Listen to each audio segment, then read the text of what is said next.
pelo trabalho que desenvolveram, e a todos os dirigentes e trabalhadores da Câmara, que eu chamo a grande família, 2.500 pessoas, que de facto trabalhou em família, e só assim foi possível realizarmos o que realizamos. Nós promovemos nestes 4 anos uma verdadeira transformação da cidade de Coimbra, em todos os setores, e isso é absolutamente inequívoco, comparando com aquilo que foi a linha de base.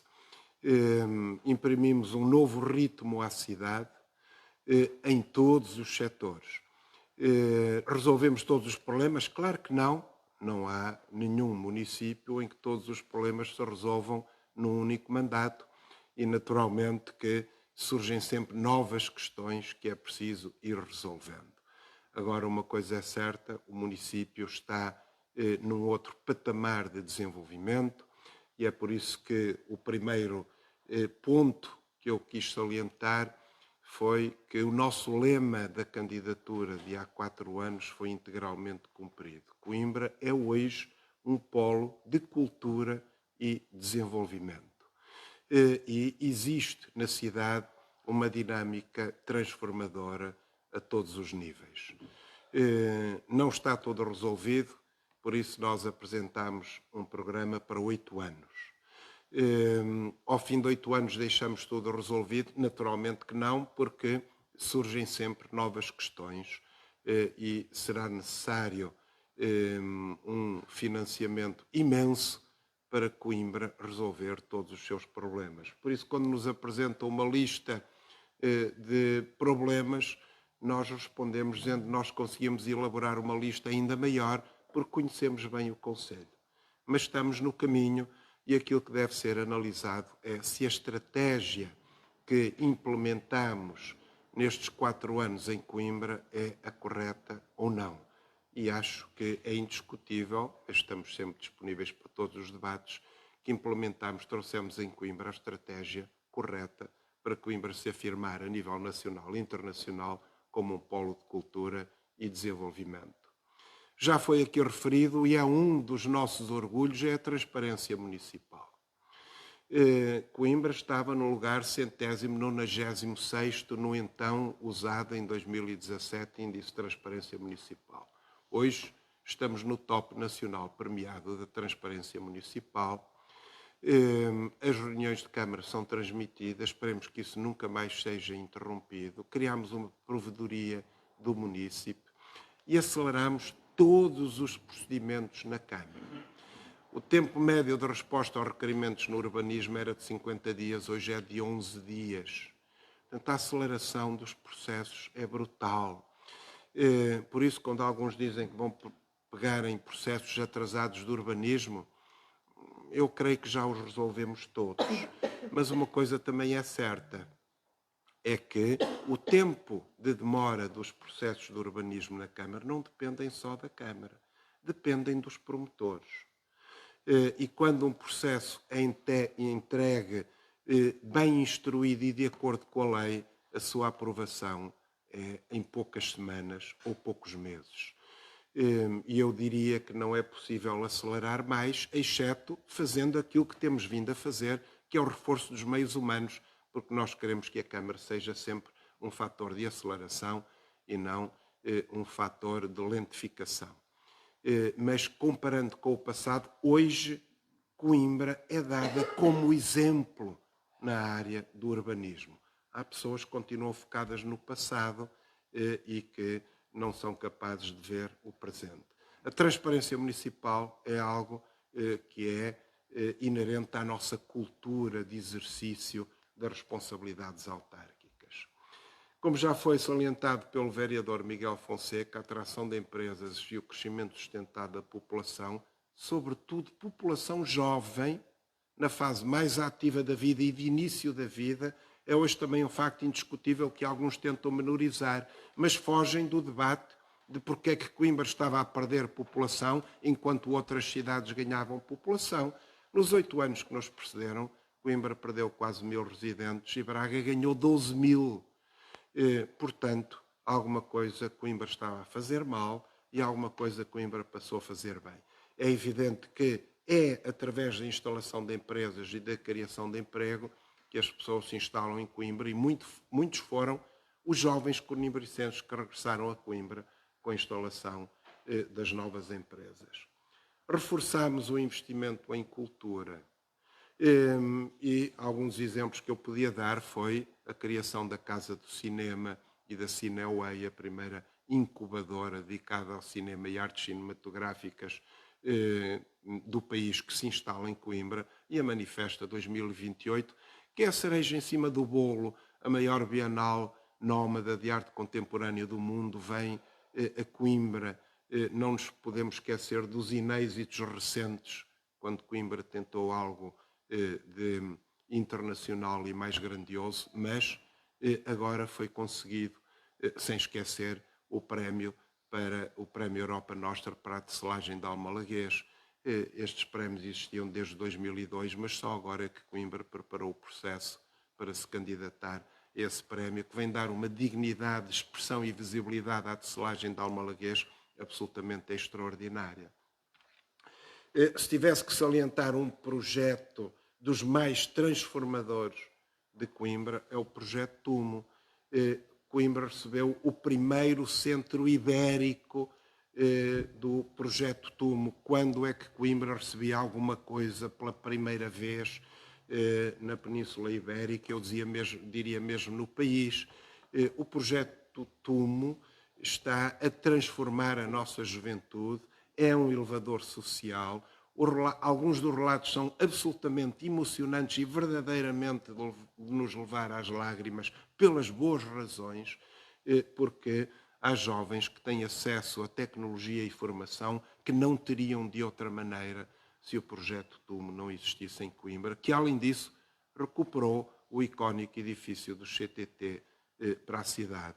Como sabem, a Coimbra seguiu-se Lisboa e seguiu-se o Porto, mas foi em Coimbra que se implementou o primeiro projeto, que foi um exemplo para o país. Duplicamos o orçamento global para as freguesias.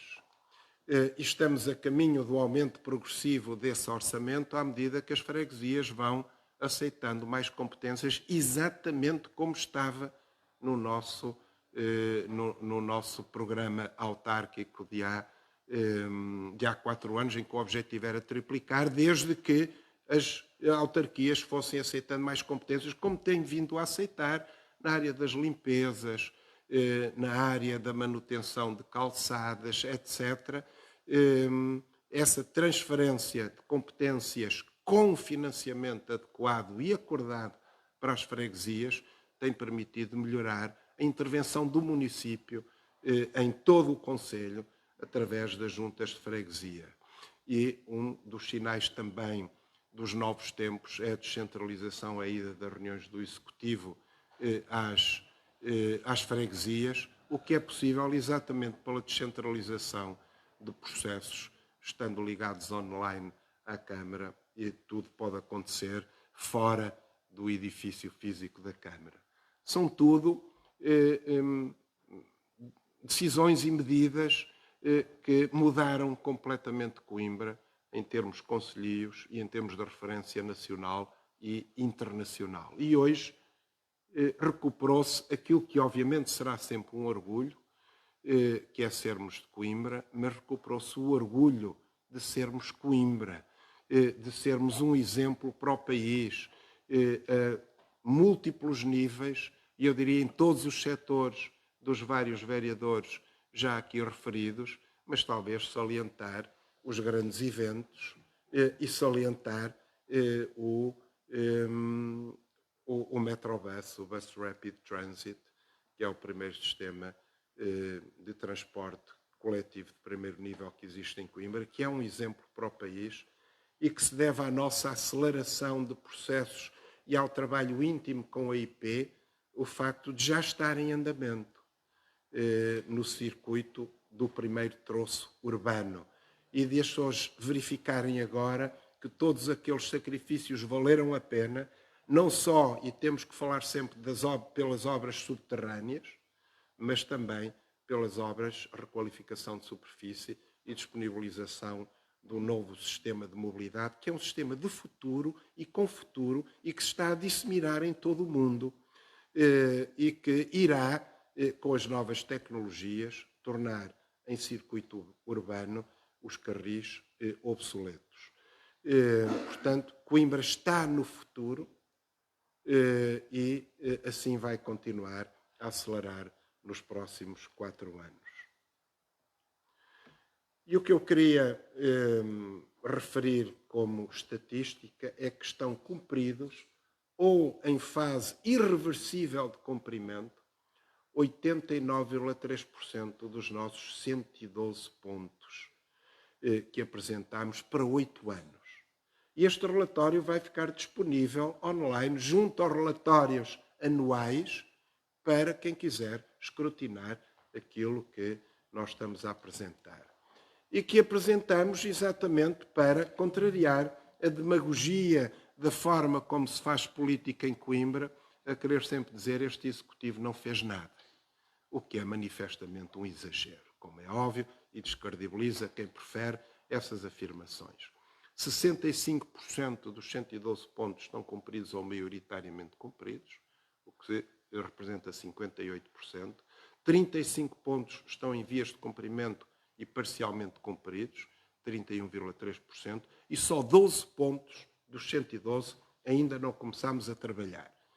Pelas mais variadas razões, e que, obviamente, alguns desses pontos necessitam de uma adaptação em função da realidade e em função da evolução dos tempos e que, naturalmente, irão ser reequacionados para os próximos 4 anos. Mas, quando apresentamos um programa para 8 anos, poder apresentar esta estatística de cumprimento ao fim de 4 anos é realmente extraordinário. Mas, obviamente, quando se apresenta um programa é um indicador estratégico da política que vai ser desenvolvida pela equipa, pela coligação Juntos Somos Coimbra, no mandato seguinte, se eventualmente for eleito, como aconteceu há 4 anos e vai voltar a acontecer para os próximos 4 anos. Mas faz muito mais do que aquilo que está no programa. Eu devo dizer que nunca nenhum programa de nenhum executivo foi submetido a este escrutínio do cumprimento exaustivo dos pontos apresentados. Nunca isso aconteceu, mas a nós não temos nenhum problema em ser sujeitos a essa avaliação com um nível e um crivo de intensidade que nunca aconteceu.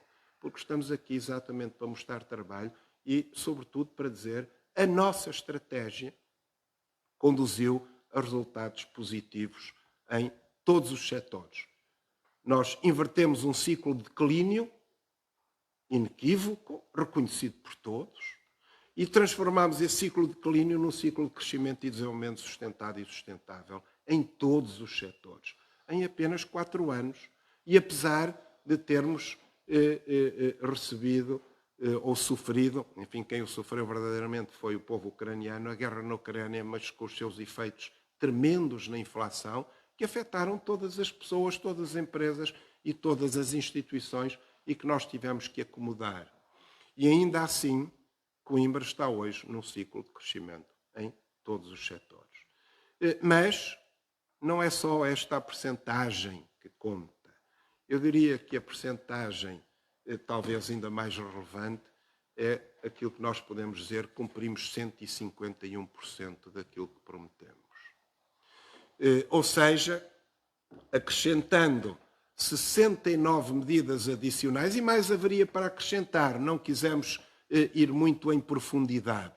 Estamos a falar de macro-medidas, são medidas concretizadas e em curso, que fazem com que ascendam a 169, se as somarmos às 112, o que significa que cumprimos 151% do nosso programa. Ou seja, não se pode avaliar apenas o grau de cumprimento das medidas apresentadas há 4 anos. Tem que se avaliar tudo aquilo que foi feito para além do que estava no nosso programa.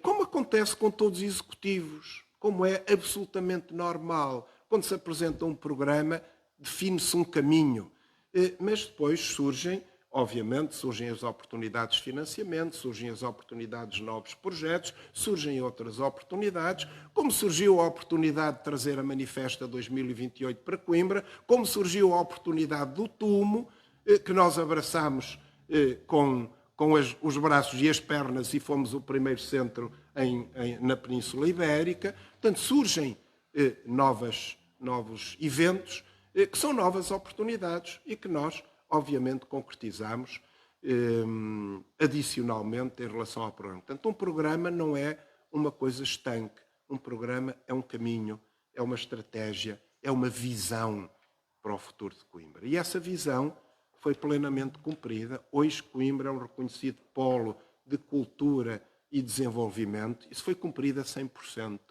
As 112 medidas, obviamente, nenhum executivo cumpre exatamente aquilo que apresenta como programa, por isso mais importante do que está escrito é a estratégia que está subjacente a esse mesmo programa, e é por isso que há executivos ou candidatos que apresentam programas genéricos para não se comprometerem. Não, nós assumimos um compromisso. Nós quisemos nos comprometer, nós quisemos mostrar o nosso caminho de forma objetiva, com 112 pontos objetivos, mas que protagonizam uma estratégia global de desenvolvimento e crescimento da cultura e da economia a nível social, da educação, da mobilidade, do urbanismo, do desporto, do turismo, enfim, em todos os setores. Por isso nós podemos dizer, com orgulho naturalmente, que mesmo retirando as 12 medidas que ainda não foram trabalhadas e que vão ser trabalhadas para o próximo programa, naturalmente, porque têm que ser adaptadas ao tempo atual, nós cumprimos 151% daquilo que prometemos. Porque fizemos muito mais do que aquilo que prometemos e cumprimos quase tudo aquilo que prometemos. E é por isso que é possível que hoje estejamos num ciclo de crescimento, desenvolvimento sustentado, a ser uma referência nacional e internacional e a trazer grandes acontecimentos para Coimbra e a ser um exemplo para o país. E hoje é por isso que nós queremos sublinhar o orgulho pelo trabalho desenvolvido, que ainda tem mais um mês para ser completado, vem aí mais decisões importantes para o futuro do Conselho, mas, enfim, de alguma forma, com o mês de antecipação, encerrar com muito orgulho e com a satisfação do dever cumprido em 151% daquilo que foi o nosso trabalho. E de deixarmos para o próximo Executivo um município em crescimento e não um município em decadência. Um município com novos recursos, com novos focos de atração, com mais empresas, com tudo mais, relativamente àquilo que herdamos. E é por isso que consideramos que é fundamental continuar este ritmo de trabalho nos próximos 4 anos e é de cara levantada, naturalmente, que submeteremos este relatório à população de Coimbra. E por aqui termino, mais uma vez agradecendo a todos e a todos os trabalhadores e trabalhadoras dirigentes que nos acompanharam durante estes 4 anos. Obviamente o último agradecimento será feito daqui a pouco menos de um mês, na última reunião da Câmara, mas dizer isto foi possível, a transformação de Coimbra foi possível, porque nós contamos com o apoio e o trabalho empenhado e entusiasmado dos nossos trabalhadores e dirigentes da Câmara e, naturalmente, dos vereadores e das suas equipas, que são as nossas equipas. E obrigado, senhores jornalistas, senhoras jornalistas, por estarem aqui hoje connosco a apresentar este relatório. Sim, se quiserem fazer perguntas, naturalmente, estamos disponíveis a apresentar este relatório, que volto a repetir,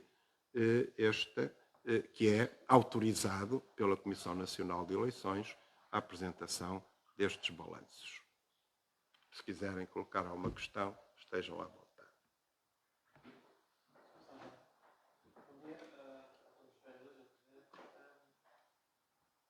Ao longo das vossas balanços por louros,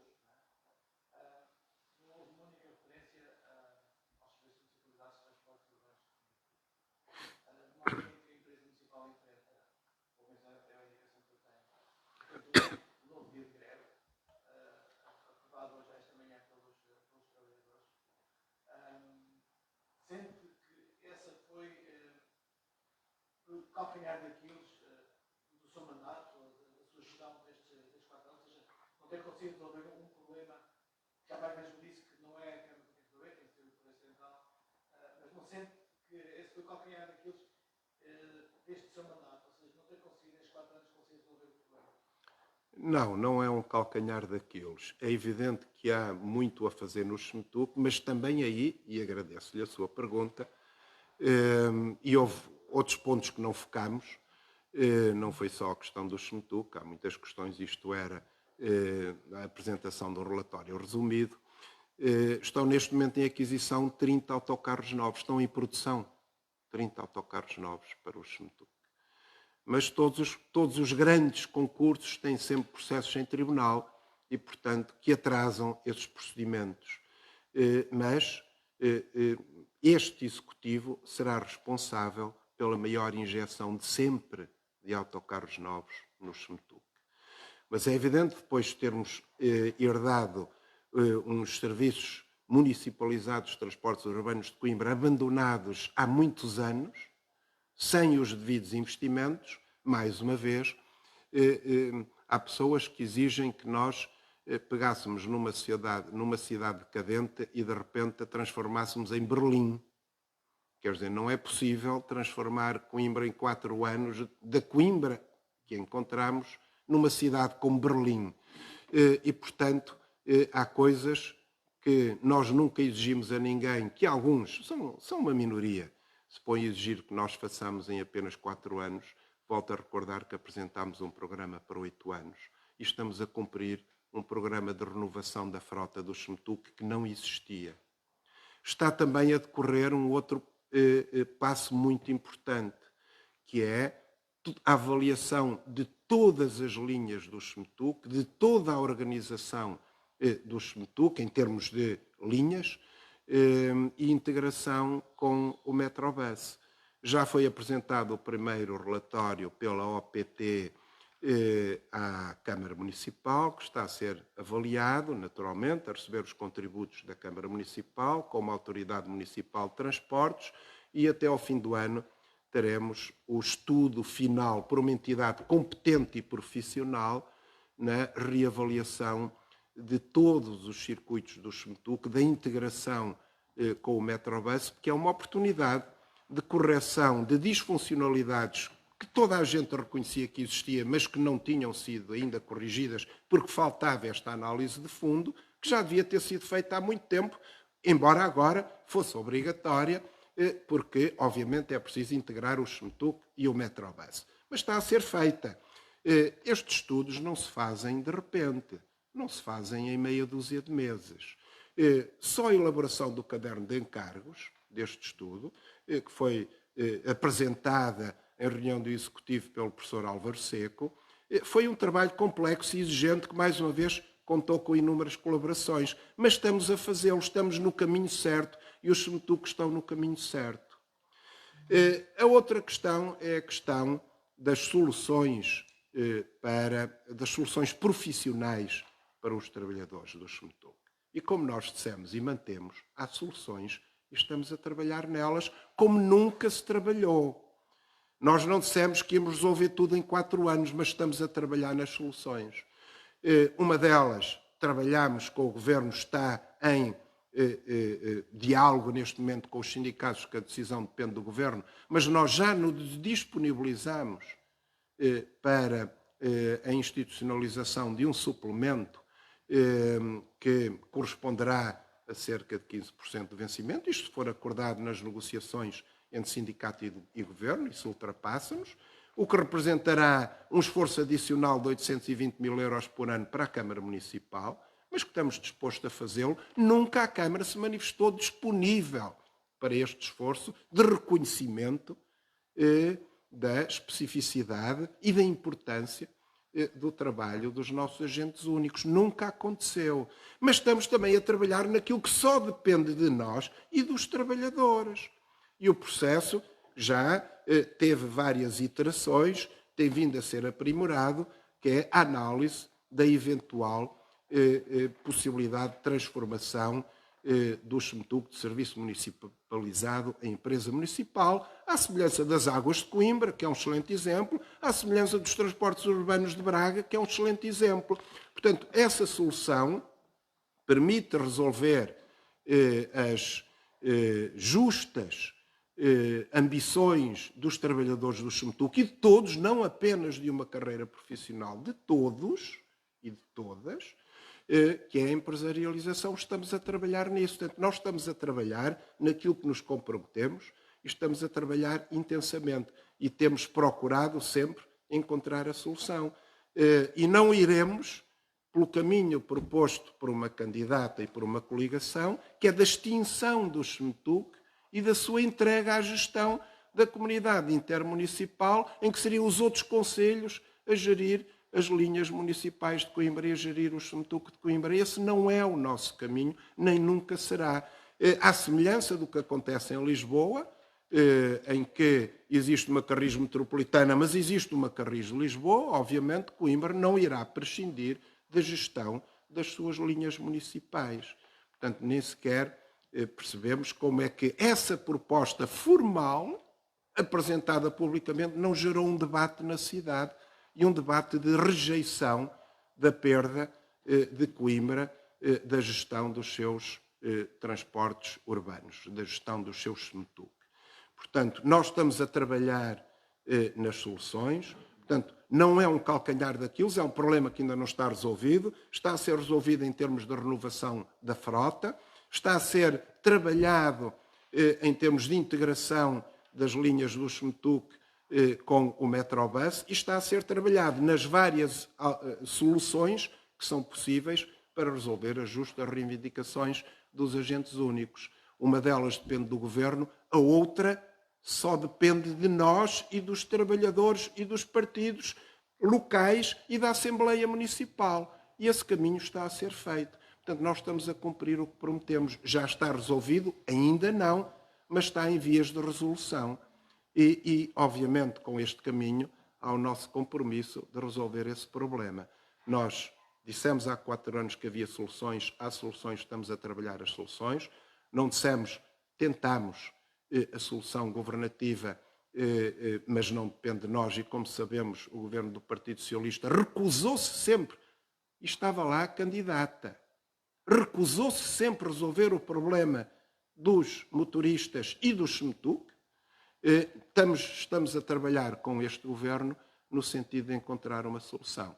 E volto a recordar que este governo já conseguiu 25 acordos sindicais para 19 profissões e, portanto, está a trabalhar. Mas é que é esquecido sempre no debate a solução que está ao nosso alcance e que nós estamos a trabalhar. Mas parece que alguns não a querem referir sequer como possível. Não percebemos porquê, que é a empresarialização, não privatização, é transformar o SEMTUC numa empresa municipal, o que permite a negociação dos acordos coletivos de trabalho dentro da empresa, como acontece com as águas de Coimbra, como acontece com o Estubo de Braga. Portanto, as soluções existem, estamos a trabalhar nelas e vamos cumpri-las, assim tenhamos tempo de o fazer. Portanto, não é um calcanhar daquilo, seria se nós não estivéssemos a fazer nada. Mas são processos complexos que estão em evolução e que estão em resolução e que dependem de nós. E eu quero ver, quando apresentarmos, quando o estudo estiver pronto, a empresarialização, ver se de facto todas as partes estão empenhadas na aplicação de uma solução que resolve as questões de todas as classes profissionais do SEMTUC, todas as profissões do SEMTUC, porque não é só os motoristas, são os eletricistas, são os vulcanizadores, enfim, são todos os especialistas que são necessários para pôr um autocarro a funcionar, nomeadamente, e em circulação, nomeadamente agora, com a eletrificação, as questões tecnológicas são mais complexas do que eram até aqui. Portanto, obrigado pela sua questão, que nos permite abordar este problema. Nós referimos questões já resolvidas, por isso não referimos o SEMTUC, que ainda não está resolvido, mas está em vias de resolução.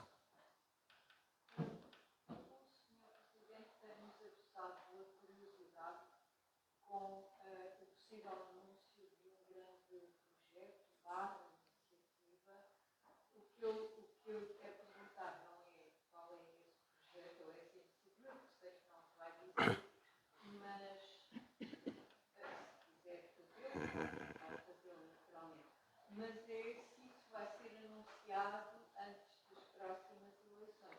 Não, dificilmente acontecerá. Aliás, há mais que um grande projeto a ser trabalhado. Dificilmente acontecerá porque são processos complexos, mas que estão em linha com a nossa estratégia de desenvolvimento acelerado da cidade e da região de Coimbra. E pela sua sensibilidade têm que ser trabalhados e estar devidamente escurados antes de poderem ser anunciados. Agora sim, estamos, além de tudo isto, estamos a trabalhar em grandes projetos, eles próprios transformadores da cidade de Coimbra. E não posso deixar de recordar, por exemplo, que foram apresentados projetos para o espaço, no passado, para o espaço entre a Praia de Rebolim e a Ponte da Portela, mas que esse espaço era privado. Nós temos projetos e já fizemos aquilo que era mais importante. O trabalho da senhora vereadora Ana Bastos é que esse espaço agora é da Câmara.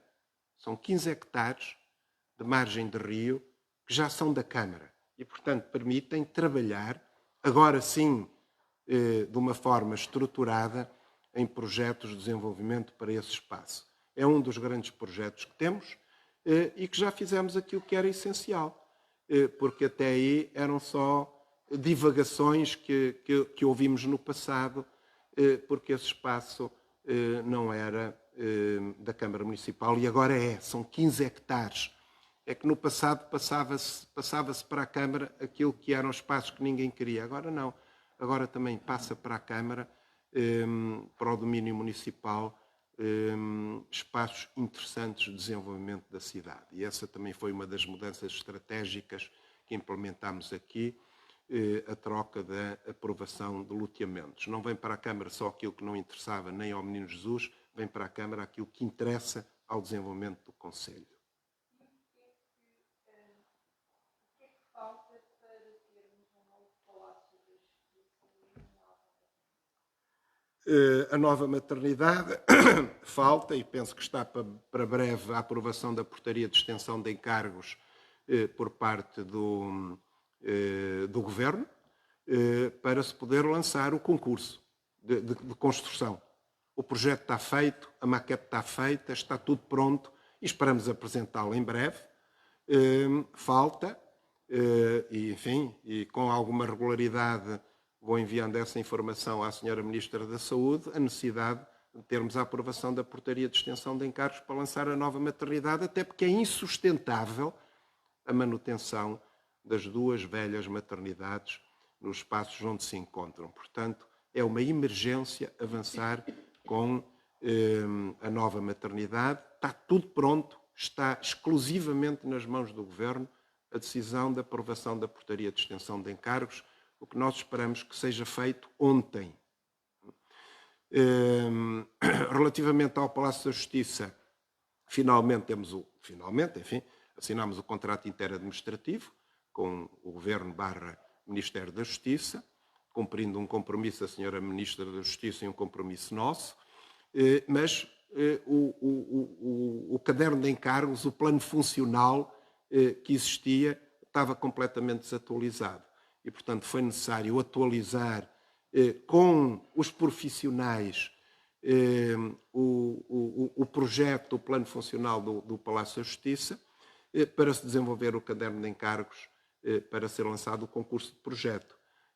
Isso está a ser feito numa fase em que temos os nossos serviços a funcionar ao rubro para apresentar candidaturas. A Câmara nunca funcionou a este ritmo, nunca funcionou com esta pressão. Uma pressão positiva que nós próprios implementámos e que os serviços corresponderam. Mas a resistência humana tem limites e, por isso, como certamente repararão, em quase todas as reuniões da Câmara vem o lançamento de concursos públicos de contratação de mais técnicos para a Câmara. Porque são necessários, porque há serviços deficitários para este ritmo de trabalho que atualmente se vive na Câmara Municipal e no Concelho.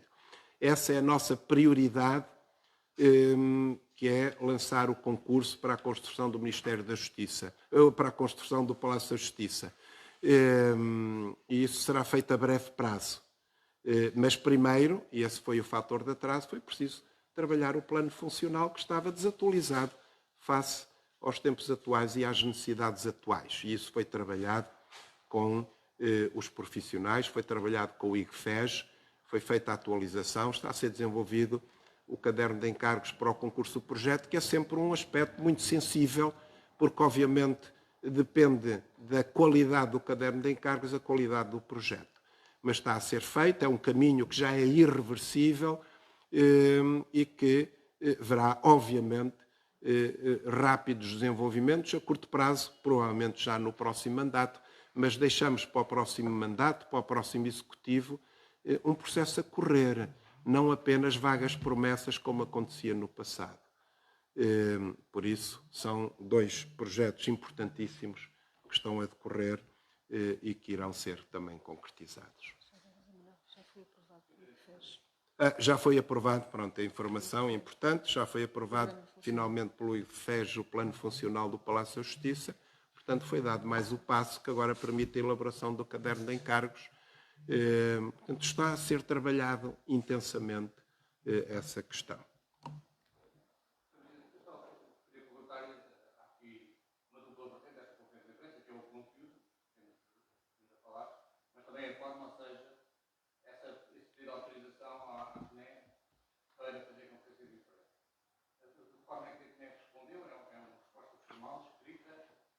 Sim, é uma resposta escrita, mas é uma resposta de interpretação da CNE. Não é uma resposta para nós, é uma resposta de interpretação da CNE para o país.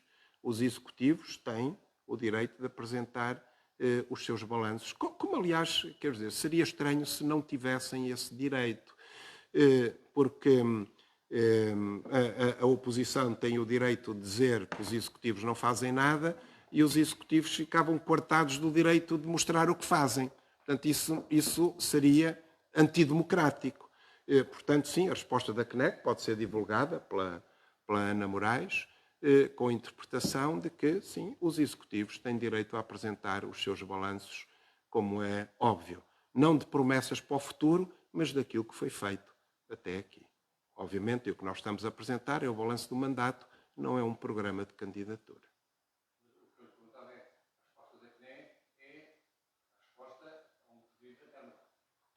Não. Nós nem sequer fizemos um pedido específico. Exatamente. Exatamente.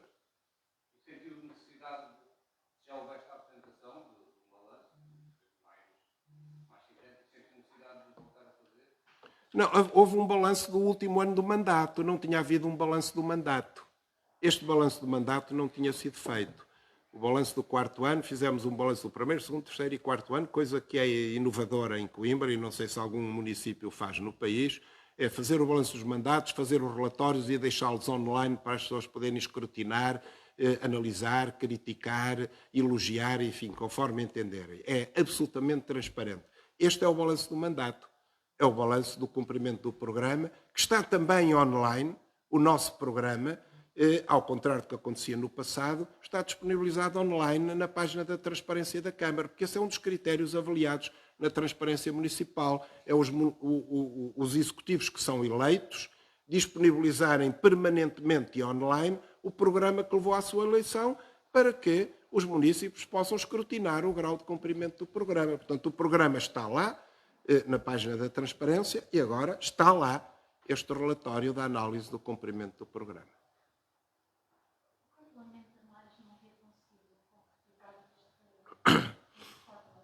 Não, eu não lamento nada, porque nós trabalhamos a um ritmo intensivo. A única coisa que eu poderia dizer, como já referi, é que os mandatos são curtos e se calhar devíamos analisar o sistema italiano, que tem mandatos autárquicos de 5 anos com limite de 2 mandatos.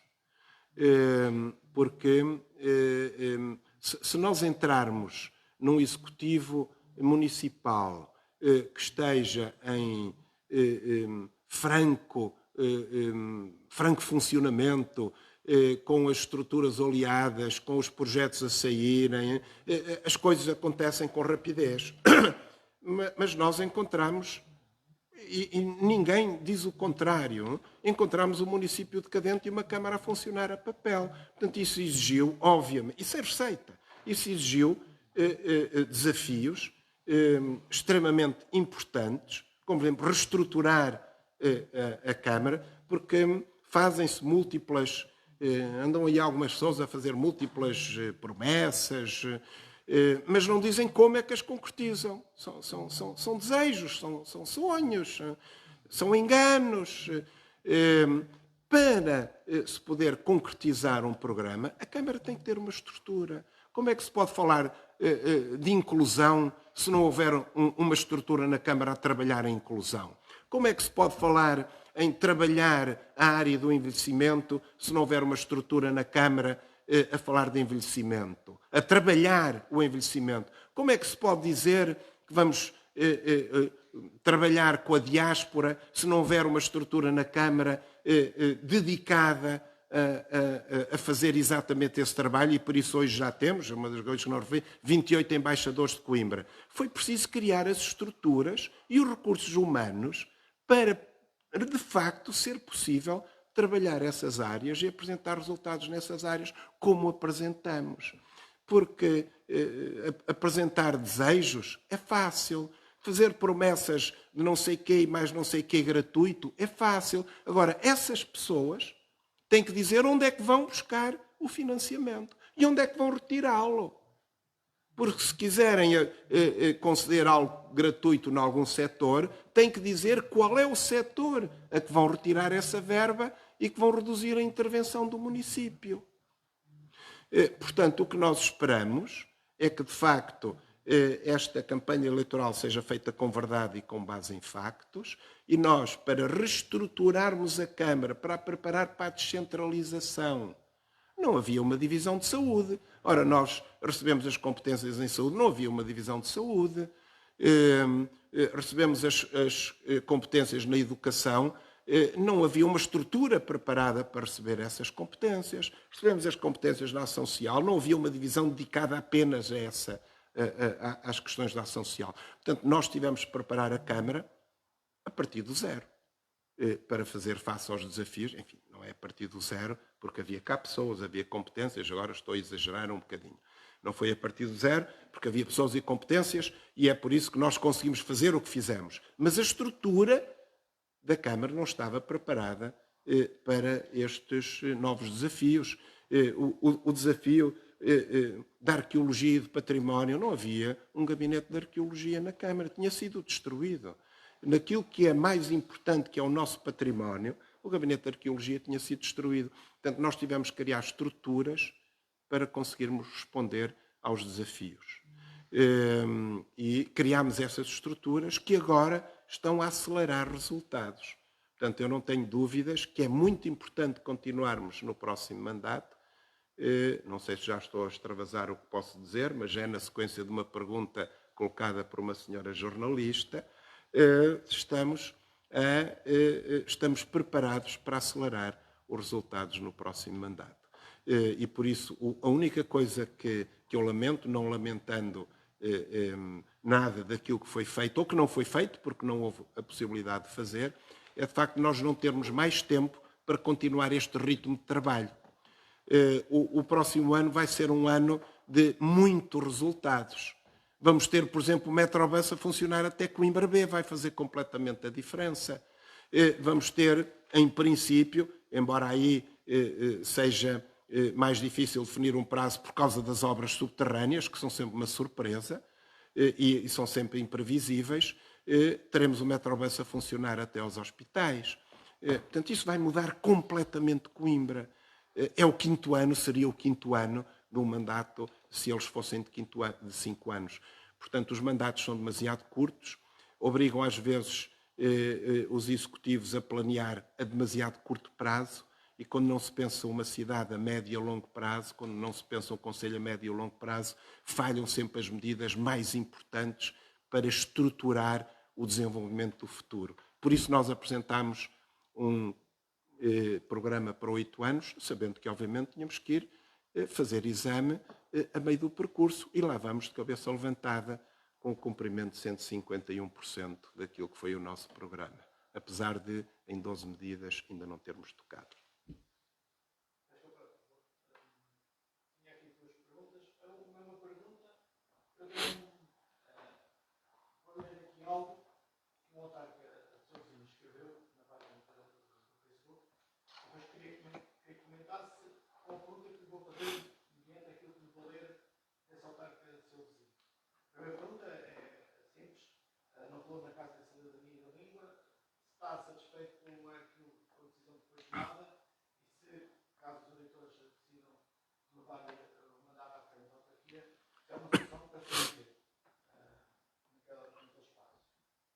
segunda questão, comentário, tem a ver com algo que me passou no meu feed do Facebook, que eu achei curioso. Foi escrito pelo seu colega da Feira da Foz, Pedro Santana Lopes, no feriado de 15 de agosto. Eu vou. O texto é muito pequeno, eu acho que eu leio todo, porque senão depois fica um bocadinho extravasado da pergunta que eu quero fazer a seguir. Ele escreve assim, os próprios. Há quem se esqueça que sou eu que tenho as sugestões todas para as listas para as eleições autárquicas. Algumas, com os próprios, a propõem-se a si mesmos. Claro que as listas só seriam boas se os próprios fizessem parte. Em Catanheiro dão um exemplo, há muito tempo. Enquanto a lei o permite, mantém-se a equipa. Também será por aí o sucesso que tem alcançado. Quem lidera quer, naturalmente, que tudo corra muito bem. Peço que a candidata, se conseguir ganhar, quer perder tão pouco tempo quanto possível. E estar-se à espera que vereadores se metam dentro dos dossiês e do funcionamento da autarquia é um desperdício. E por último, mas não em último, há a avaliação do trabalho de cada um. E é verdade, tem eles a meio tempo, ou sem cores, nem pensar. O trabalho é muito. Mas termina com o bom feriado, porque depois, no feriado de 15 de agosto deste ano. A pergunta é a seguinte. Estamos aqui a apresentar o balanço do mandato com 6 vereadores. Se mantiver os mesmos 6 vereadores no próximo mandato, estarão aqui presentes num próximo balanço de um ano de mandato 3 novos vereadores. Eu pergunto se nestas conversas para a formação da lista não houve conversas com os partidos para tentar manter a equipa, até porque é uma equipa que já está oleada para o trabalho que está a ser feito. Serão 3 caras novas no novo mandato. Como escreveu Pedro Santana Lopes, está-se à espera de vereadores dentro dos dossiês e do funcionamento da autarquia, é um desperdício. Pergunta, fizesse um comentário a esta frase e uma resposta, ou seja, no próximo mandato, caso não tenham 6 vereadores, vão ser 3 vereadores novos. Não está preocupado com o tempo que eles vão ter ao introduzir-se nos dossiês que já estão em pleno funcionamento aqui na autarquia? Olha, relativamente à questão da Casa Cidadania da Língua, infelizmente o projeto foi politizado e foi objeto de muitas mentiras, como por exemplo tínhamos entregue a gestão da casa, estávamos a entregar dinheiro à associação, tudo mentira. Aquilo que foi entregue foi a programação e a possibilidade de dispor de financiamento para a programação para um projeto extraordinariamente relevante, que é o projeto da cidadania da língua e da internacionalização da casa da escrita, com um projeto muito mais abrangente do que aquele que tinha atualmente. Enfim, tinha as suas atividades, naturalmente, mas eram atividades muito focadas mais a nível local, e nós precisamos de abrir e internacionalizar Coimbra. Um projeto de ligação internacional à lusofonia e ao exercício da língua como um elemento de cidadania é obviamente um projeto importante.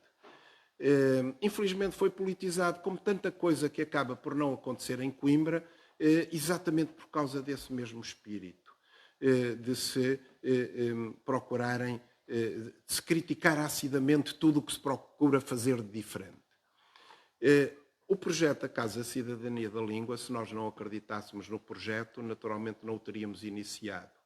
Com aquilo que já foram as realizações lá e concretizadas, eu não tenho dúvidas, e com aquilo que está a ser o impacto que tem noutros países lusófonos, eu não tenho dúvidas que o projeto é para continuar, mais uma vez dizendo que não há financiamento direto a nenhuma associação e que não há entrega da gestão da casa a nenhuma associação. Quem gera casa, quem gera programação é a Câmara Municipal, e a Casa da Cidadania da Língua está aberta a todos e a todas, ou então não seria uma casa de cidadania.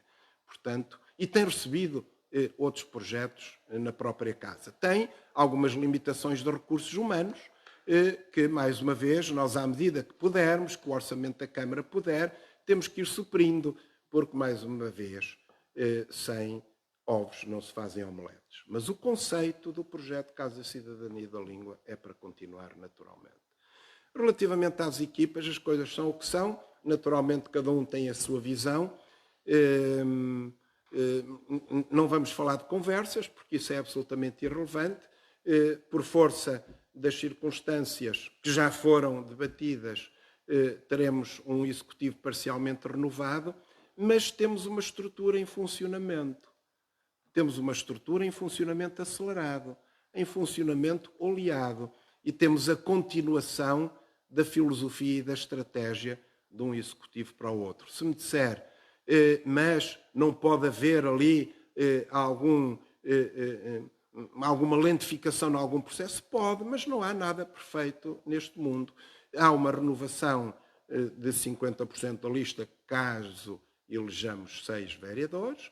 Se elegermos 7, a renovação será menor em termos percentuais, mas isso decorre do exercício ativo de uma coligação e do exercício ativo da política. A verdade é que nós temos neste momento uma Câmara Municipal a funcionar aceleradamente e todos conhecemos o provérbio de que não há ninguém insubstituível, desde que haja uma equipa em funcionamento. Não há ninguém insubstituível, há 3 pessoas que vemos partir com pena nossa, naturalmente, porque estavam integradas na equipa, mas eu encaro sempre os novos desafios de uma forma otimista e positiva.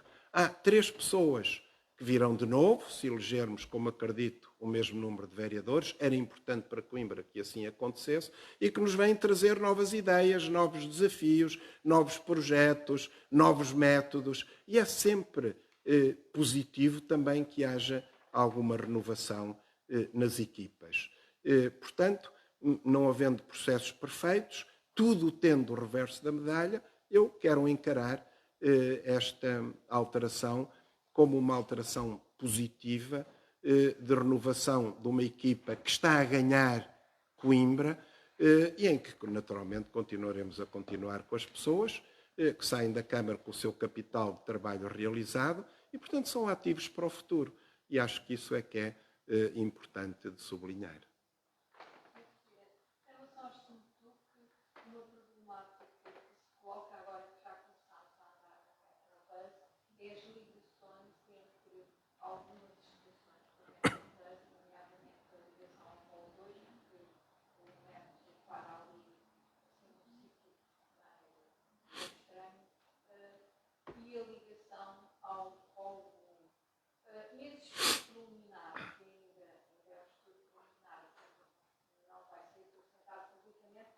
Já se vislumbra a possibilidade de ligações entre estações de Trabalho definitivo. São ajustes que vão ser feitos diretamente pelo junto. Pronto, com aqui o sussurro da nossa vereadora, o que eu posso dizer é, e obviamente é o que faz sentido, mas poderia haver alguma coisa, o que nós vamos publicar é o trabalho definitivo. Portanto, agora estão a ser feitos os ajustes, os acertos, as sugestões da nossa parte. Portanto, será o trabalho definitivo que irá depois ser implementado. Sendo certo que, com um recurso novo, obviamente, isso dá uma maior flexibilidade de gestão ao SMTUC e uma maior flexibilidade de gestão de espaços que até aqui estão menos bem servidos. E não vale a pena haver aí algumas pessoas que vêm prometer mundos e fundos, porque, a não ser que tragam os fundos para poder prometer os mundos.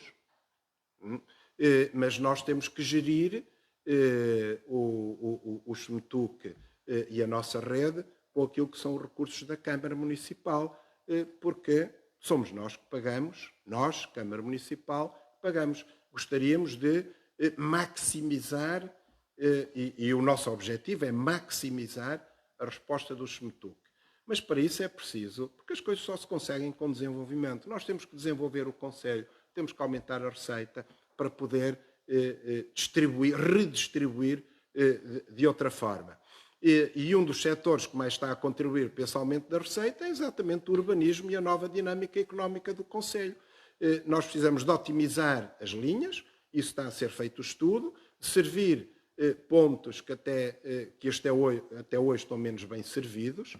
Devo dizer que enfim, a ligação entre o Polo 1 e o Polo 2 é, obviamente, um dos pontos sensíveis a ser analisados, mas o Polo 1, a terra, muito bem servido de transportes públicos, enfim, junto aos Arcos do Jardim, em alguns que passam, porque temos as linhas que passam nos Arcos dos Jardins, temos as linhas que passam no próprio Polo 1. Infelizmente, o Metrobus não vai até ao Polo 1. A flexibilidade do facto de não serem carris teria facilitado até essa acessibilidade, mas o projeto que já herdámos em fase de consignação não o previa. Temos agora de trabalhar para o futuro essas ligações, mas, como digo, a OPT, que é uma entidade profissional, competente, está a fazer todas essas análises com todos os apoios do SMTUC e da Câmara Municipal e, portanto, teremos o estudo definitivo. E haverá participação pública, discussão pública. Claro, e haverá participação pública, obviamente, relativamente a essa questão. Portanto, está em fase final de elaboração para ser aplicado. Muito obrigado.